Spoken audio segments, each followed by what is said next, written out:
Frisco, The Secret History, a podcast.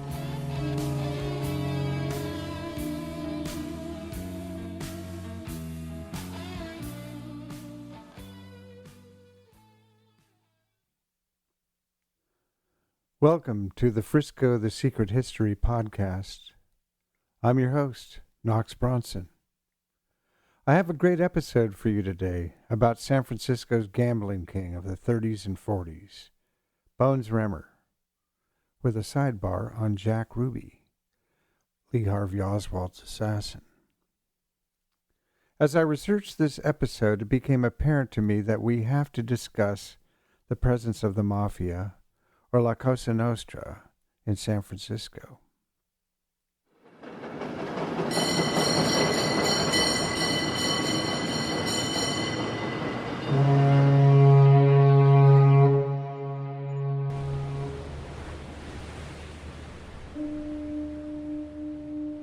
Traditionally, the presence of the Mafia in San Francisco has always been somewhat subdued.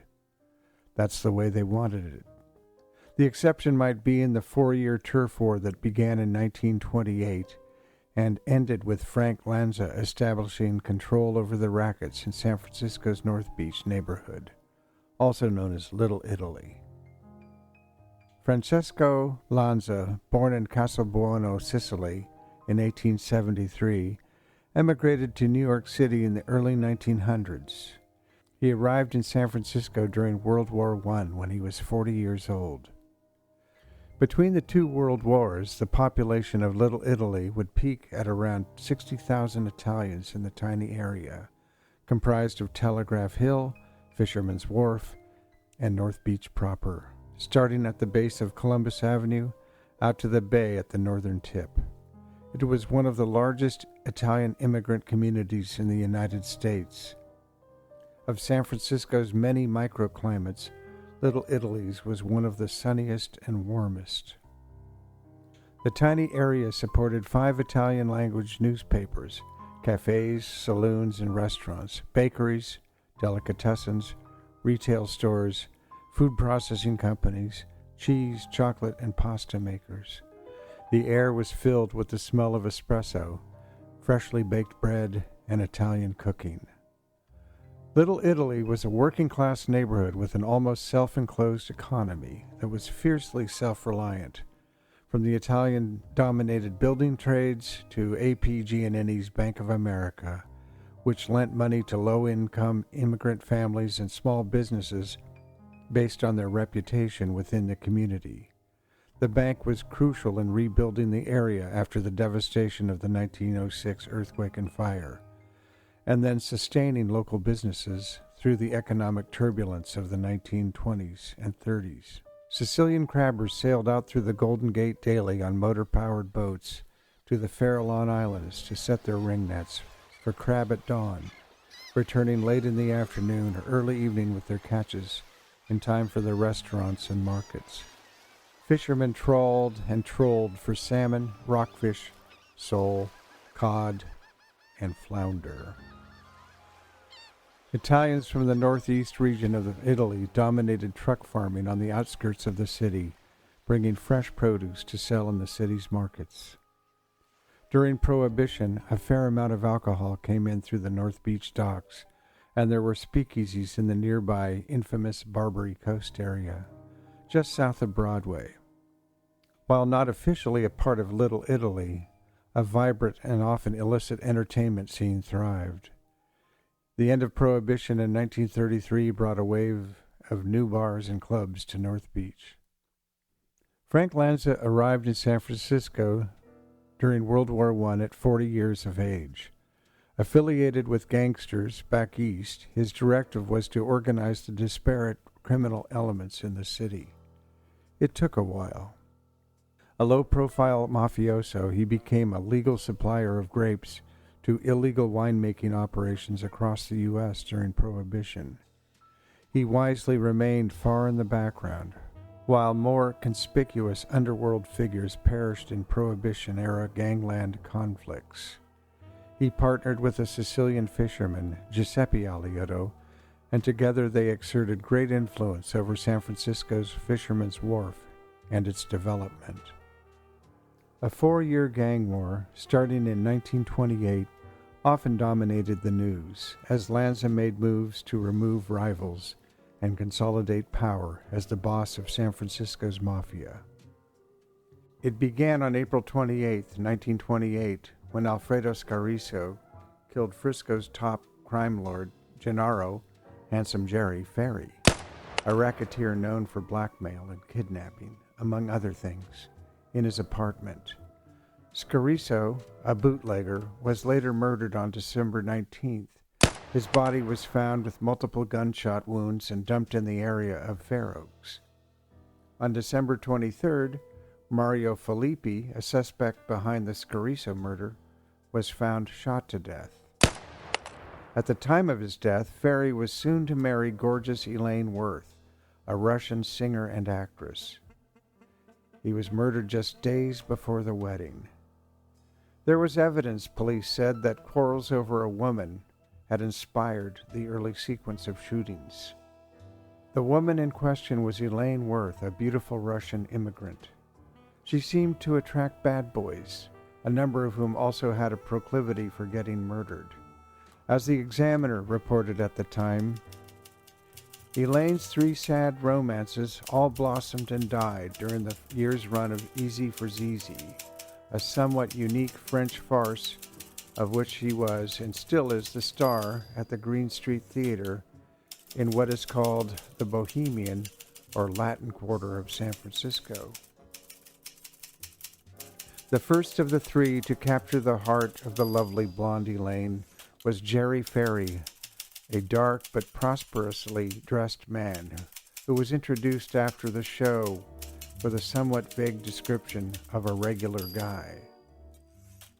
Elaine fell in love with Jerry, and the two quickly became a public couple, spotted around town in restaurants and nightclubs. Days before they were to be married, Jerry was murdered. After Jerry's murder, police linked bloody handprints to his partner, Alfredo Scariso. On December 15th, Scariso was found dead near Sacramento with an associate, Vito Pileggi, also dead. In Scariso's pocket were 3 photographs of Elaine, one of which had been pierced by a bullet. By the spring of 1929, Elaine found company in another one of Ferry's partners, René Fabry, a French immigrant. Fabry was known to authorities as a gambler and a procurer, with over 100 women in his address book. On April 29th, Fabry's body was found on Rockaway Beach in San Mateo County. He had been beaten, shot, and slashed across his throat.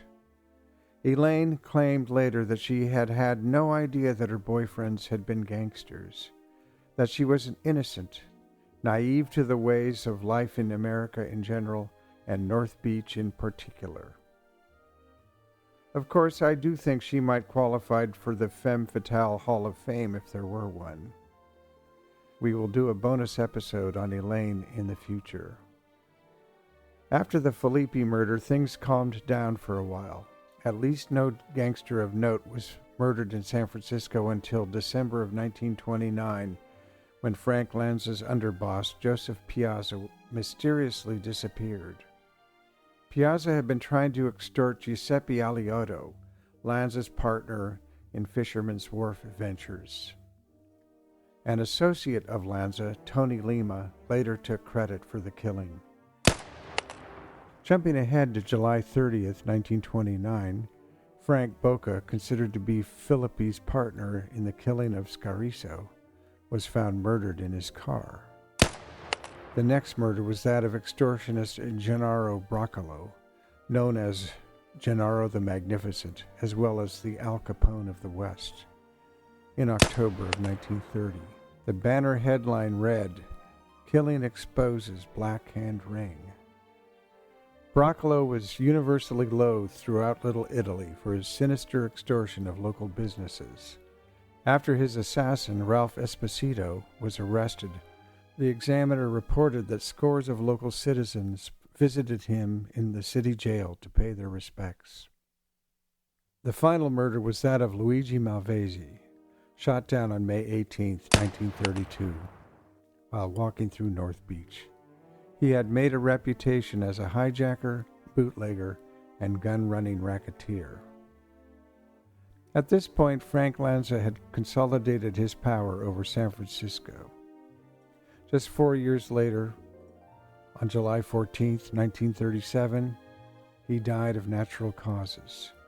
His son James, known as Jimmy the Hat, would assume control of the city's rackets once again in 1961 and stay in power until 2006, dying at the ripe old age of 103.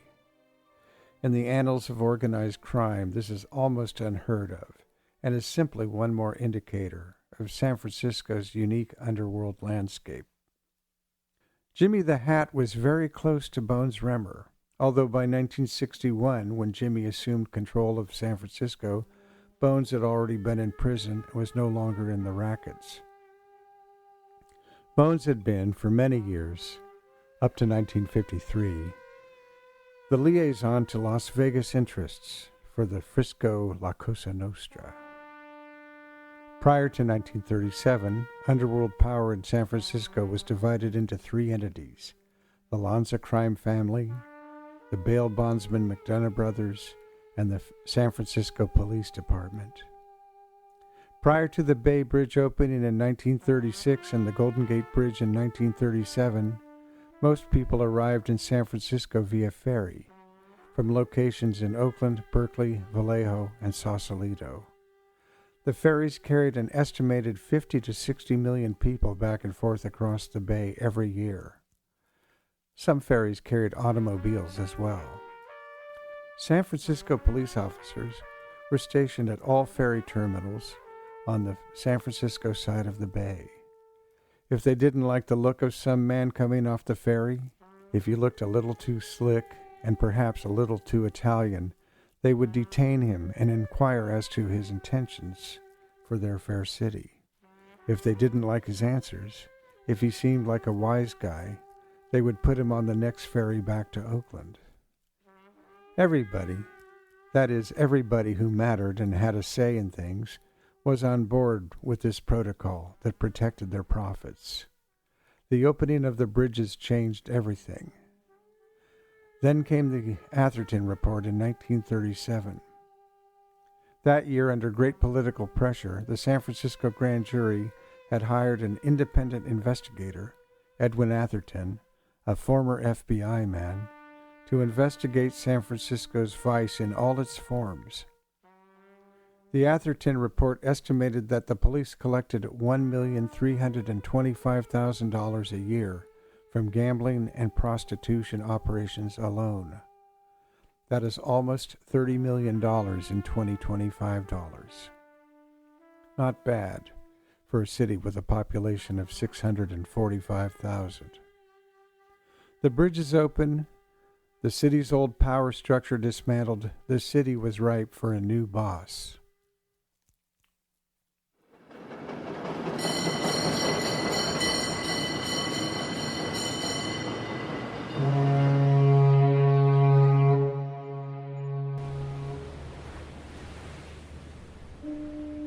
Elmer Francis Bones Remmer entered this world on the 24th of May, 1897, in Wells County, North Dakota. Growing up, he was the black sheep of the family. In his early 20s, he played football for the Canton Bulldogs in Ohio, one of the dominant teams in the nascent National Football League. He played alongside some of the legendary figures of early football, such as Jim Thorpe, in that rough-and-tumble era of the game.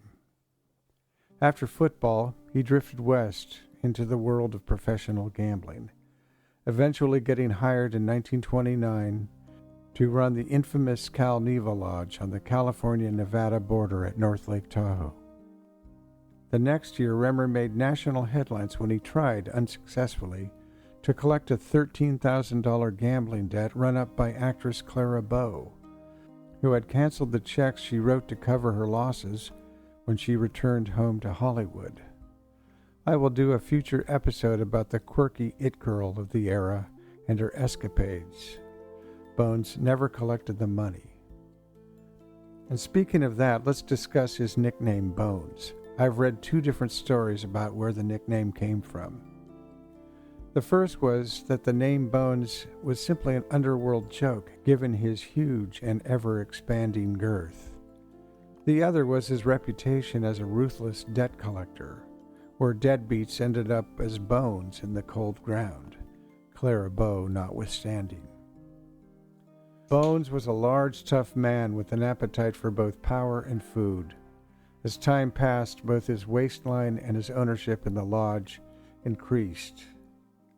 In 1937, when Graham and McKay were sent to jail for mail fraud, he took over the Calneva. The Calneva laundered money for racketeers and bank robbers. Babyface Nelson, the notorious bank robber, once hid out there, on the lam and wanted by the FBI. Bones introduced him to California bootleggers who hired him to guard their Prohibition-era shipments. At the Calneva in the 1940s, the Nevada State Tax Commission once warned Bones to put square dice and new decks on the table. In 1933, while still running the Calneva at Lake Tahoe, Bones opened the Menlo Club at 30 Turk Street, one of many gambling joints in San Francisco's Tenderloin district. It would be his base of operations in the city and surrounding areas for the next 15 years.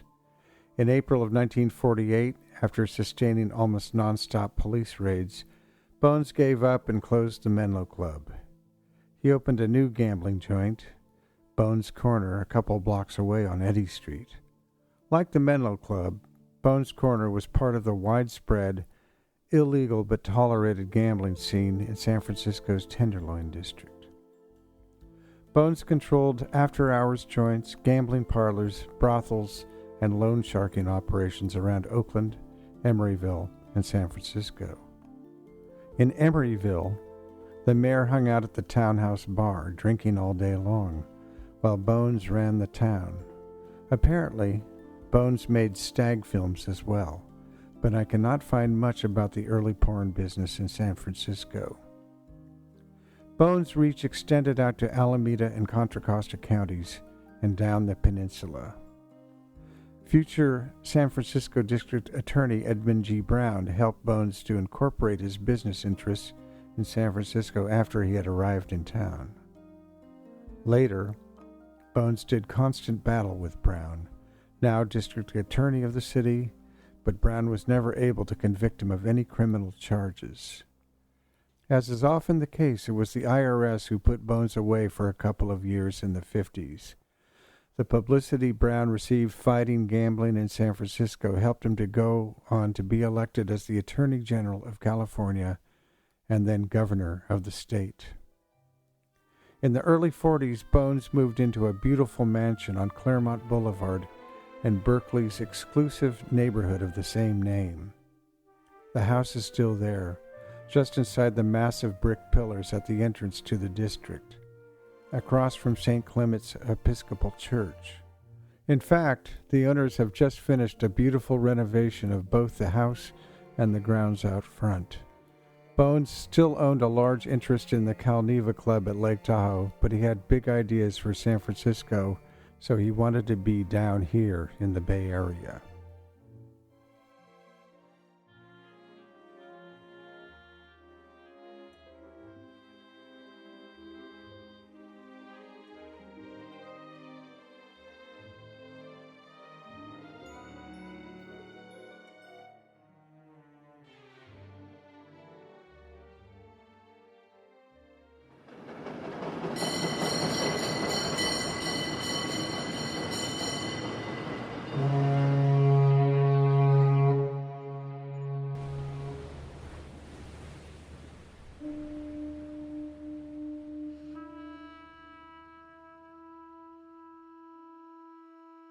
In 1933, Jack Ruby, future assassin of Lee Harvey Oswald, headed out to Los Angeles from Chicago. Things were tight in Chi-Town, and they had heard there was work out on the coast. He and a few of his young friends from the old neighborhood headed west. He didn't last long in Los Angeles. Work was scarce. His contacts, connected guys, had nothing for him and his friends. Ruby's sister, Eva Grant, said this about him, and he first came to Los Angeles and he nearly starved to death. He became a singing waiter, and someone told him, well, he said he was on his way up to San Francisco, but I think he didn't have enough money or gas to get there, to San Francisco. Ruby somehow later made his way to San Francisco and got work selling horse racing tip sheets at a mob-owned racetrack in San Mateo. Eva moved from Chicago with her son to live with Ruby. Around this time, Ruby became involved in the outfit's little-known but very lucrative marijuana smuggling operation from Mexico into California. Eva had a close relationship with a Chicago gambler, Frank Goldstein, who had moved out to San Francisco as well. Goldstein put in a word with Bones, and as a result, both Jack Ruby and sister Eva got jobs dealing cards at the Menlo Club. After a couple of years, Ruby returned to Chicago. Eva stayed on in San Francisco. Ruby, of course, would move to Dallas in 1947. Eva joined him briefly there, but then went back to Chicago. The Warren Commission had this to say: although virtually all of his San Francisco acquaintances knew Jack Ruby as Sparky, there is no evidence that he engaged in violent activities in San Francisco or was reputed to possess a vicious temper.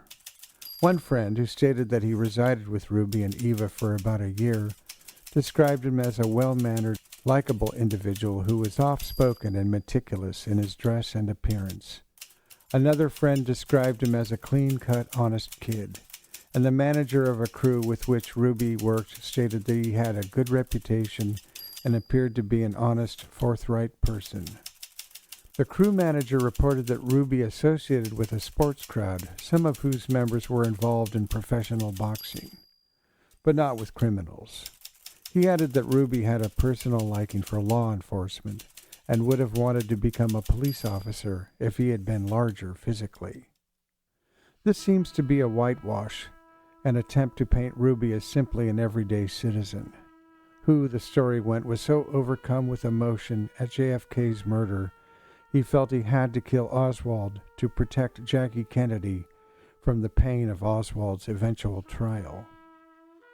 In truth, Ruby had a violent temper, was for a time an enforcer for Chicago labor bosses, and treated his employees badly at the Carousel Club in Dallas. He traveled with some Chicago wise guys to Dallas in 1947 with the intent of taking over gambling operations in the area. Although he was considered a small-time peanut in the scheme of things, his involvement with organized crime was constant throughout his life. His ties to San Francisco remained after he moved to Dallas. The Warren Commission reported that on July 27, 1963, Ruby called Dave Rapkin, the owner of the Moulin Rouge Club at 412B Broadway in North Beach. The call to EX7-6488, the club's phone number, lasted for 3 minutes. Ruby reportedly owned a porn store located at 412A Broadway. A few weeks prior, his old employer, Bones Remmer, had passed away on June 11. In 4 short months, on November 22nd, the world would be irrevocably changed.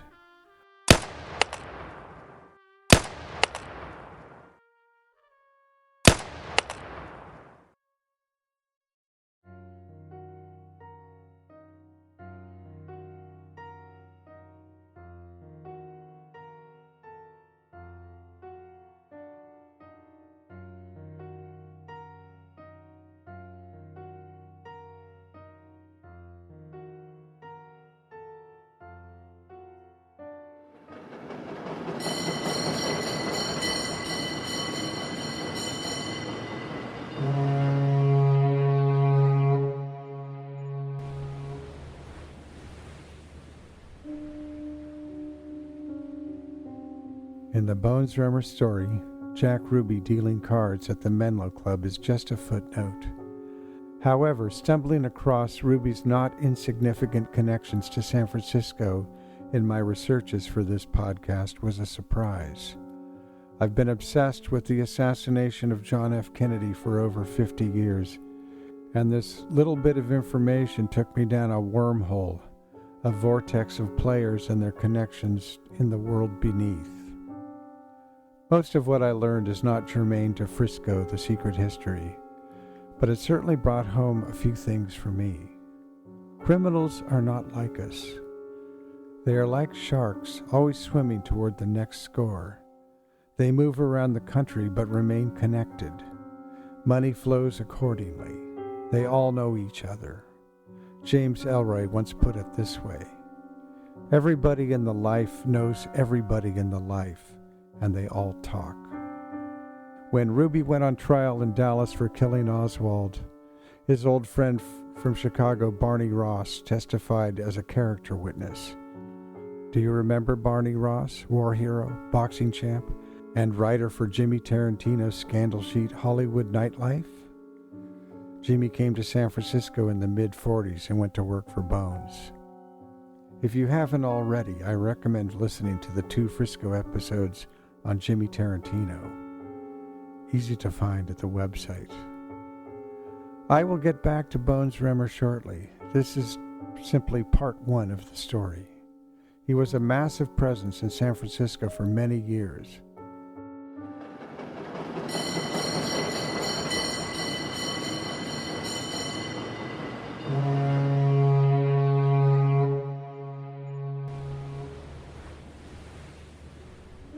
Frisco, The Secret History is ostensibly a listener-supported podcast. Main episodes will always be free. Our website is www.friscothesecrethistory.com, all one word. Please join us on Patreon at www.patreon.com/Frisco. Visit the website for show notes and transcripts.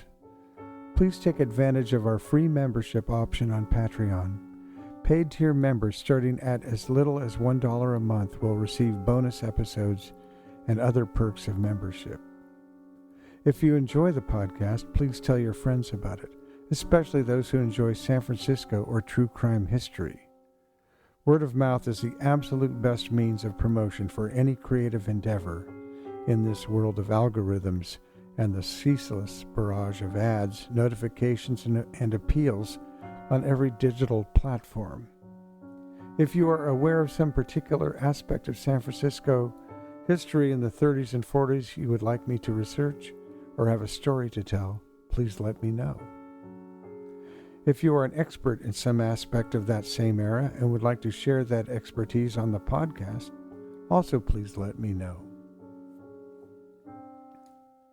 Once again, I'm your host, Knox Bronson. Thank you for listening. And until next time, please get a little crazy and call it Frisco.